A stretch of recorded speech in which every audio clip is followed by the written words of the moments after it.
Power point ప్రజెంటేషనే దానికి ఒక నిదర్శనం. పచ్చి అబద్ధాలు.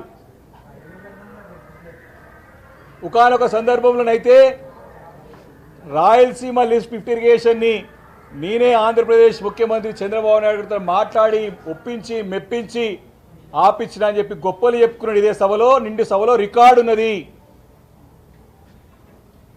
ఇంకొక అంశం వచ్చి ఈ యొక్క రాయలసీమ లిఫ్ట్ ఇరిగేషన్ నుంచి ఇచ్చినటువంటి స్టేట్మెంట్ ఏదైతే ఉన్నదో నేనే ఆంధ్రప్రదేశ్తో మాట్లాడొప్పించింది దాన్ని ఇచ్చినటువంటి యొక్క స్టేట్మెంట్ని ఆంధ్రప్రదేశ్ ప్రభుత్వం తీవ్రంగా ఖండించింది.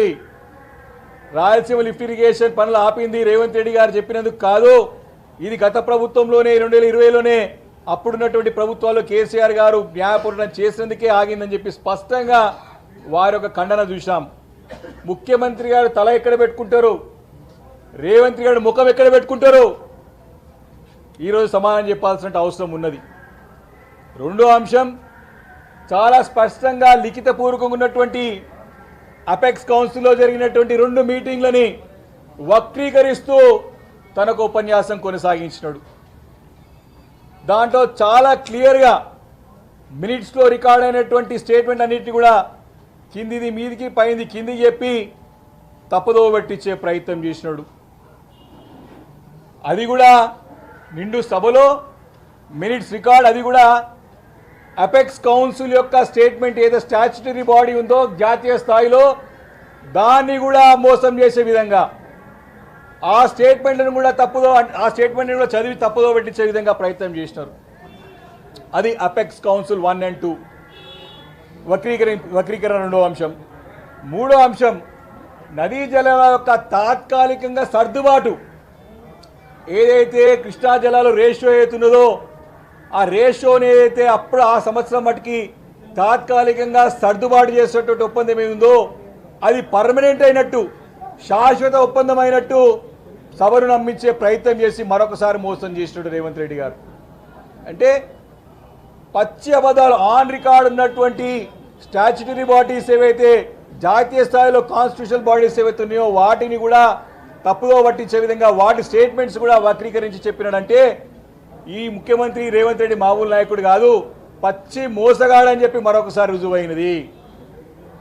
కాబట్టి ఈరోజు బీఆర్ఎస్ పార్టీ తరఫున ఈరోజు మేమందరం కూడా పార్టీ నిర్ణయం తీసుకున్నాం, రేవంత్ రెడ్డి గారిని సభని మరి సభా హక్కులని వాటం కలిగించే విధంగా వారి యొక్క వ్యాఖ్యలు ఉన్నాయి. కాబట్టి వారిపైన మేము ప్రివిలేజ్ మోషన్ని మరి తీసుకోవాలని చెప్పేసి వారికి వ్యతిరేకంగా ప్రివిలేజ్ మోషన్ని ఈరోజు అసెంబ్లీ సెక్రటరీ గారికి ఇవ్వడం జరిగింది లిఖితపూర్వకంగా. తప్పకుండా ఇది యాక్సెప్ట్ చేయాలా స్పీకర్ గారు, ఎందుకంటే ఆధారాలతో పాటు మా దగ్గర ఉన్న ఆధారాలతో పాటు మీకు ఇచ్చినాం, లిఖితపూర్వకంగా ఇచ్చినాం, అసెంబ్లీ రికార్డులలో ఉన్నది. వారు పచ్చి అబద్ధాలు దొరికిపోయినాడు, రెడ్ హ్యాండెడ్గా దొరికిపోయిన రేవంత్ రెడ్డి గారు. ఈ 3 అంశాలే కాకుండా మన సభలో వారు మాట్లాడిన భాష, వారి దుర్భుషలు ఏ రకంగా మాట్లాడాడంటే ఒక ఫుట్పాత్లో మాటలు కాదు, వారు దిగజారి మాట్లాడినారు. మొదటిసారి కాదు, పదే మాట్లాడుతూ ఉన్నారు. వాటిని కూడా రికార్డులకి తొలగించాలని చెప్పేసి మేము కోరుతా ఉన్నాం. కాబట్టి వీటన్నిటిపైన ఇప్పటికే వాస్తవానికి ముఖ్యమంత్రి గారికి చిత్తశుద్ధి ఉంటే, వారికి నిజంగానే శాసన వ్యవస్థ పైన గౌరవం ఉంటే ఇప్పటికే ఓపెన్గా వచ్చి క్షమాపణ కోరే అవసరం ఉన్నది. చెంపలేసుకొని క్షమాపణ కోరాలా వాస్తవానికి అయితే. కానీ వారికి ముందుకు రాకపోగా ఇంకా నమ్మించే ప్రయత్నం చేస్తున్నారు. కాబట్టి ఈ యొక్క అంశాలను లిఖితపూర్వకంగా ఆధారాలతో పాటు మరియు శాసనసభలో సెక్రటరీ గారికి ఇవ్వడం జరిగింది. డెఫినెట్గా ముఖ్యమంత్రి గారి మీద ప్రివిలేజ్ మోషన్ మేము మూవ్ చేసినాము కాబట్టి దీన్ని యాక్సెప్ట్ చేయాలి. తప్పకుండా ఈ రేవంత్ రెడ్డి గారు చేసినటువంటి తప్పులను ఒప్పుకోవాలి. ఈ సభని తప్పదో పట్టించే ప్రయత్నాన్ని మానుకోవాలి. తప్పకుండా దీనిపై క్షమాపణ చెప్పాలని చెప్పేసి బీఆర్ఎస్ పార్టీ డిమాండ్ చేస్తూ ఉంది. ఇది మొదటిసారి కాదు, బయట చాలా సందర్భాల్లో, చాలా మీటింగ్లలో, చాలా సభలలో ఇదే అబద్ధాలు, ఇదే వక్రీకరణ, ఇదే పక్కదో పట్టించుడు, ఇవే మోసపూరిత మాటలు, ఇవే దిగజారుడు మాటలు, ఇవే చిల్లర మాటలు మాట్లాడుతున్నాడు. సభలో కూడా అదే సాంప్రదాయాన్ని తీసుకొచ్చే ప్రయత్నం చేస్తూ ఉన్నారు. కాబట్టి తప్పకుండా ఒక ప్రివిలేజ్ మోషన్ని ముఖ్యమంత్రి గారికి అయితే ముఖ్యమంత్రి పైన ఇచ్చినమో అది తప్పకుండా అక్సెప్ట్ చేయాలని చెప్పేసి కూడా మేము డిమాండ్ చేస్తూ ఉన్నాం. ఇది మొదటిసారి కాదు, పదే పదే రిపీట్ అవుతూ ఉంది. కాబట్టి దీన్ని తీవ్రంగా ఖండిస్తూ ఉన్నాం. బేషరతుగా ప్రజలకు క్షమాపణ చెప్పి చెంపలేసుకోవాలని చెప్పేసి కూడా ఈ సందర్భంగా డిమాండ్ చేస్తూ ఉన్నాం. Thank you.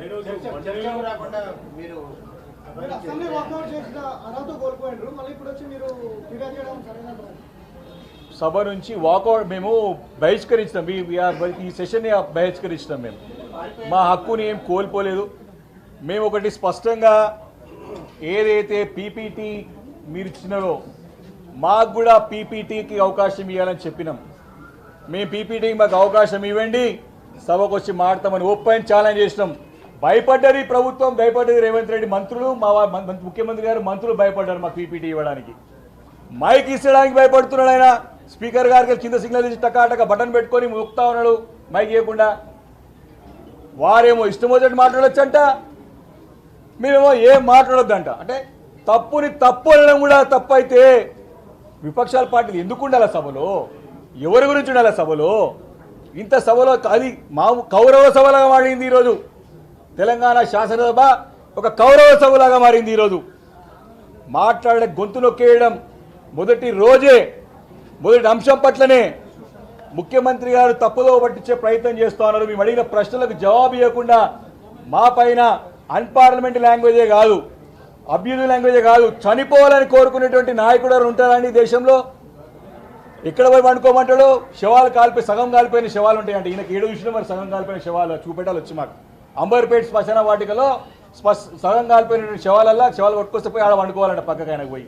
ఇది ముఖ్యమంత్రి గారి యొక్క ఆలోచన విధానం, వారి యొక్క నేరో మైండెడ్నెస్ యొక్క సంకుచితమైన ఆలోచనలు. వారు ఏమంటారు, ఇంకా కాలి బూడిదైపోతారంట మేము తీసేస్తే, కడుపులో విషయం పెట్టుకున్నామని చెప్తాడు.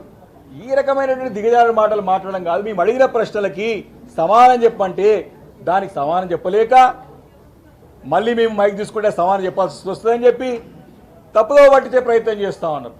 ఈరోజు మేము ఆన్ రికార్డ్ ఇచ్చినాం కదా, మీరు పీపీటీలో ఏమేమి తప్పులు చెప్పినారో, ఏ రకంగా సభను పక్కదో పట్టించినారో, ఏ రకంగా మోసం చేశారో ఆధారాలతో పాటు మేము ఇచ్చినాం కదా.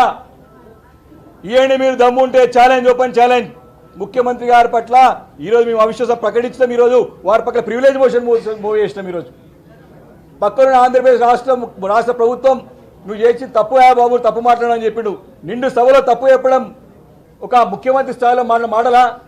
క్షమాపణ చెప్పాల్సిన అవసరం ఉన్నది తెలంగాణ ప్రజలకు. ఇది మొదటిసారి కాదు, ఇదే అబద్ధాల పునాదులపైన ప్రభుత్వం ఏర్పాటు చేసుకుంటూ దాన్ని కొనసాగిస్తూ ఉన్నాడు.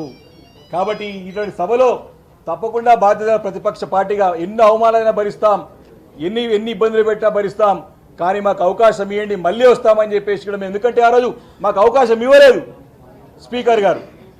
ఈరోజు కూడా అండి, ఈరోజు ఏం నడుస్తుంది, సభ ఏం నడుస్తుందండి, 0 అవర్ 4 గంటలు నడుపుతాడు వాడైనా. మొదటి రోజు 0 అవర్తో స్టార్ట్ చేస్తారు, సబ్జెక్ట్ లేక అంశం లేక ఈరోజు పొద్దంతా 0 అవర్ పెడుతున్నారు.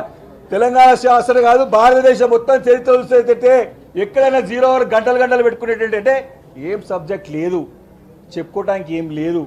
0 అవర్లు అయితే సమానం చెప్పే అవసరం లేదు. 0 అవర్ అయితే ఏదో అంబులెన్స్ సాటిస్ఫై చేయొచ్చు, 0 అవర్ అయితే టైంపాస్ చేయొచ్చు. స్పష్టంగా అర్థమవుతుంది మీ చేతగానే ప్రభుత్వం మీద సమానాలు లేవు, మీద సబ్జెక్ట్ లేదు, అంశం లేదు, చెప్పుకోవడానికి ఏమీ లేదు. కేవలం బీఆర్ఎస్ పార్టీ వస్తే బురద తల్లాలి, తిట్టాలి, రాకుండా చేయాలి, అడ్డు తగలాలి. ఇదే ప్రయత్నం తప్ప ఇంకా ప్రయత్నం ప్రభుత్వం దగ్గర లేదు. కాబట్టే ఈరోజు మీ ప్రివిలేజ్ మోషన్ ముఖ్యమంత్రి గారు ఇచ్చినాం. దమ్ముంటే పెట్టండి, సభలో పెట్టండి, మేము వస్తాం, చర్చిస్తాం. మీరు ఏ రకంగానైతే పవర్ పాయింట్ ప్రదర్శనలు ఆడిన ప్రతి అబద్ధాన్ని కూడా ఆల్రెడీ ఇప్పటికే రికార్డ్ చేసి పెట్టినాం. తప్పకుండా ఈ అంశాలన్నిటిపైన, ఎందుకంటే తెలంగాణ రాష్ట్ర ఒక హక్కులని కాలరాసే విధంగా ప్రభుత్వం వ్యవహరిస్తూ ఉన్నది, నీటి వాటాలను కోల్పోయే విధంగా వ్యవహరిస్తూ ఉన్నది. కాబట్టి ఇవన్నీ కూడా నిలదీస్తాం. తప్పకుండా చర్చకి ఈ యొక్క అవిశ్వాసం పైన ఏదైతే ప్రివిలేజ్ మోషన్ పైన ఏదైతే మేము ఇచ్చినామో ముఖ్యమంత్రి గారి పట్ల తప్పకుండా దాన్ని యాక్సెప్ట్ చేసి చర్చకు పిలవాలని చెప్పేసి కూడా ఈ సందర్భంగా మనం చేస్తా ఉన్నాం. దానికి సంబంధించి మా పార్టీ మహిళా నాయకురాలు చాలా స్పష్టంగా మంచిగా చాలా క్లారిటీగా వాళ్ళు అక్కడ ప్రశ్న చెప్పినారు, చాలా క్లియర్గా వివరించినారు. ఎక్కువ ఇంపార్టెన్స్ ఇచ్చే అవసరం లేదు దానికి. మా మహిళా నాయకురాలు ఎవరైతే మా పార్టీలో ఉన్నారో దానికి క్లారిటీ ఇచ్చినారు. షేర్ చేయండి, లైక్ చేయండి, సబ్స్క్రైబ్ చేయండి.